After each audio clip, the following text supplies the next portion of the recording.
मूर्छित पड़े थे। मैया जी नारद जी को देखी और नारद जी को पुकार लगाई। देवर्षि नारद जी कहते हैं ना, जहां संत चला जाए ना, नारद जी ऐसे ऋषि हैं, व्यक्ति कितना दुखी होगा, चले गए ना महाराज तो सारा दुख मिट जाएगा, व्यक्ति हंसने लगेगा। नारद जी उस मैया के दुख देख करके पूछे, मैया तुम क्यों विलाप कर रही हो, क्या कारण है? तब मैया ने कहा, महाराज मैं भक्ति हूं और जो बगल में दोनों पड़े मेरे पुत्र हैं, एक ज्ञान एक वैराग्य। कलयुग के प्रभाव से ये मेरे दोनों पुत्र वृद्ध हो गए, जर्जर हो गए, उठ नहीं पा रहे, कुछ कर नहीं पा रहे। आप बताइए, मैया ना युवती हो और उसके बच्चे जो वृद्ध हो गए हो, संसार वाले क्या कहेंगे?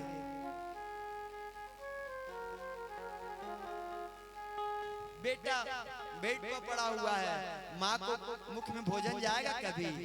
या मैया सुखी से रहेगी क्या? कोई भी माँ ऐसा नहीं देख सकती है। लगी रोने, महाराज आप तो संत महात्मा है और संत की कृपा हो जाए तो असंभव भी संभव हो जाएगा। तो नारद जी ने वहां पे गीता का पाठ किया, ज्ञान वैराग्य को स्वस्थ करने के लिए। थोड़ा उठते फिर वैसे वेद का पाठ किया महाराज, फिर थोड़ा सा जगते उठते फिर पड़ जाते। नारद जी परेशान हो गए, और वेद का पाठ किया, ये गीता का पाठ किया, मृत संजीवनी का पाठ किया महाराज। होता है ना, एक मृत संजीवनी मंत्र होता है। आपकी आयु है और किसी कारण कोई बीमारी में ऐसा लगता है, गंभीर बीमार है, अब लगा कि बचेंगे नहीं, और सात्विक कोई ब्राह्मण उस मंत्र को आप अनुष्ठान कर दे तो निश्चित है उम्र बढ़ जाती है, व्यक्ति स्वस्थ हो जाता है। कहते हैं गोस्वामी जी, कर्म प्रधान है ना, विश्व रचि राखा।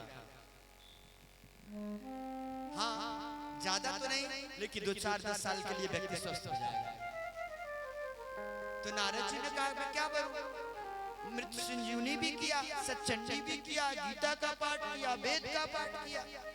नारद जी बड़े परेशान हो गए, कहे क्या बताऊं। फिर वहीं पे आकाशवाणी हुई,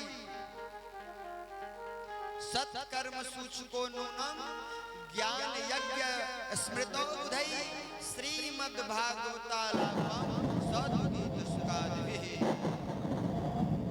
आकाशवाणी हुई, सत्कर्म करो।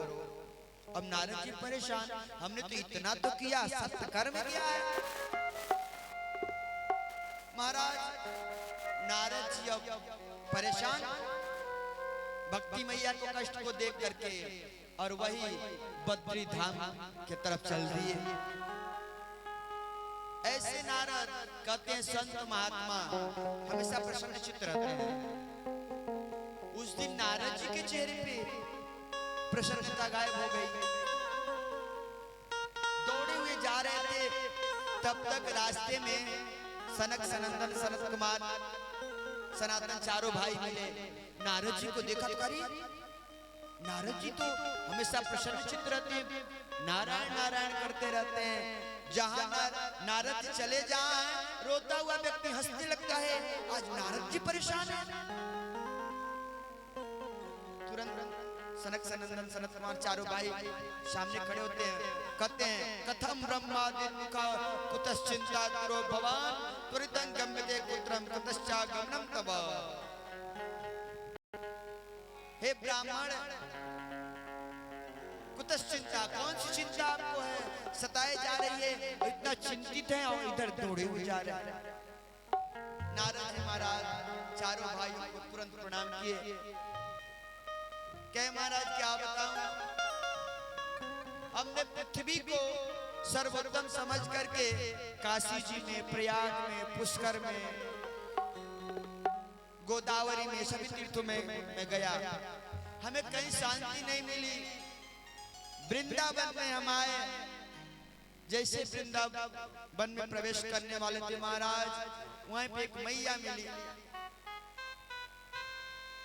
भक्ति मैया है, उसके दो वृद्ध बालक हैं, बच्चे पड़े हुए हैं, और भक्ति मैया को कष्ट दे करके उसके कष्ट को दूर करने के लिए हमने वेद का पाठ किया, वेदांत का पाठ किया, गीता का पाठ किया, अमृत संजीवनी करा, सचंडी सारे यज्ञ करवाए, लेकिन मैया के कष्ट को दूर नहीं कर पाए। फिर वहां पे आकाशवाणी हुई, सत्य कर्म करो। सत्य कर्म क्या है?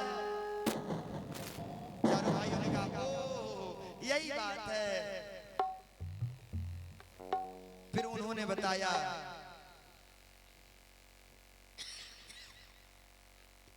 सत्य कर्म, वहीं पे उन्हें कहा सत्य कर्म जिससे सत्य साथ से जिस जीवों का कल्याण हो। भागवत, श्रीमद् भागवत का आप यज्ञ करिए, सप्ताह भागवत का अनुष्ठान करिए, वो ऐसा सत्य है। सत्य कौन है? नारायण, और नारायण का यज्ञ है, और नारायण का यज्ञ करने से किसी प्रकार का जीव हो, धर्मी हो, अधर्मी हो, साधु हो, महात्मा हो, चोर है, बेईमान हो, जो भी से श्रवण कर ले, सत्य क्या है? सत्य सब पे लागू होता है, सबके कल्याण हो जाएगी। वो कहे महाराज कहाँ करें, कैसे करें? उन्होंने कहा आप हरिद्वार में कर लीजिए। इतने ही पे उन्होंने कहा महाराज ये तो बताइए, जो श्रीमद् भागवत कथा है या सप्ताह ज्ञान है, ये कोई अच्छा सात्विक व्यक्ति कराता है और वह मोक्ष को प्राप्त होता है तो समझ में आता है।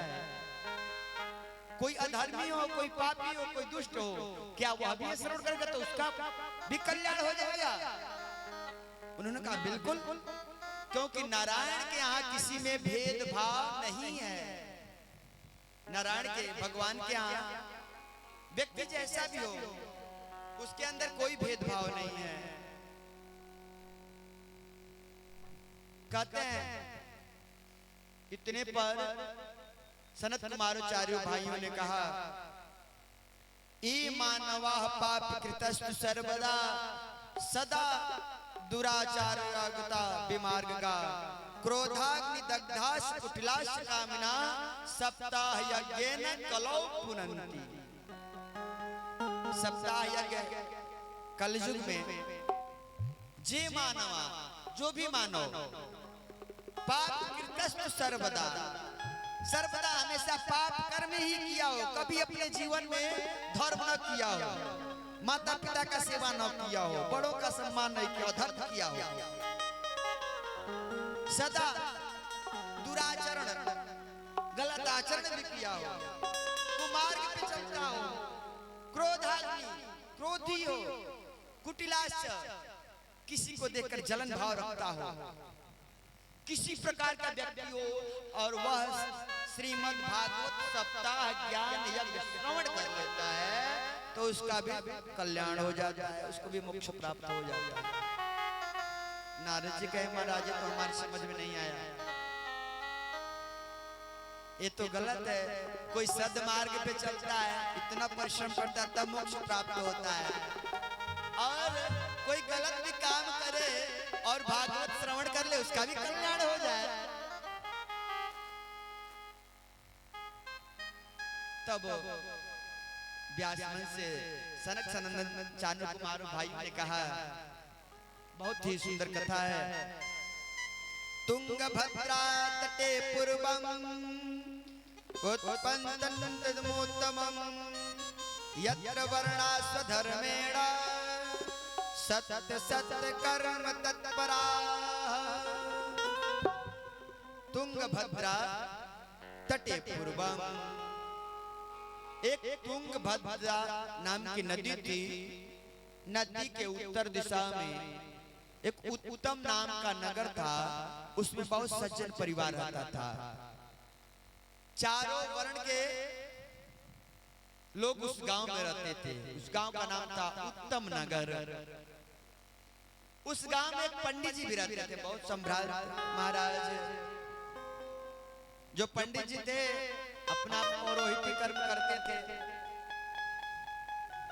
और अपना जीवन यापन करते थे, बहुत धर्मात्मा थे। वह पंडित जी बहुत अच्छे से घर परिवार चल रहा था। वो पंडित जी का नाम था आत्मदेव। सज्जन व्यक्ति अपना जजमानी करते, अपना परिवार चलाते।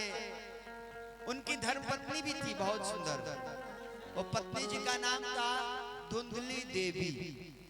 धुंधली कहते हैं ना, जथा नाम तथा गुणम। व्यक्ति का जैसा नाम होता है उसके अंदर वैसा गुण भी होता है। उनका तो आत्मदेव नाम है। आत्मदेव का शाब्दिक अर्थ होता है जो आत्मा में देवत्व देवता का दर्शन करे, उसका आत्मा देव स्वरूप हो। धुंधली हमारे यजमान जी लोग हैं ना, क्या बात है। इनके माता पिता बहुत ही पुण्यवान हैं, बहुत अच्छे लोग हैं। और सबके नाम तो पता नहीं है, लेकिन नाम बहुत अच्छा अपने सुना था। एक हमारे यजमान का नाम है राम वदन जी, राम वदन गुप्ता जी। आहा, राम वदन, क्या बात है। और उनकी श्रीमती जी का नाम है विमला देवी।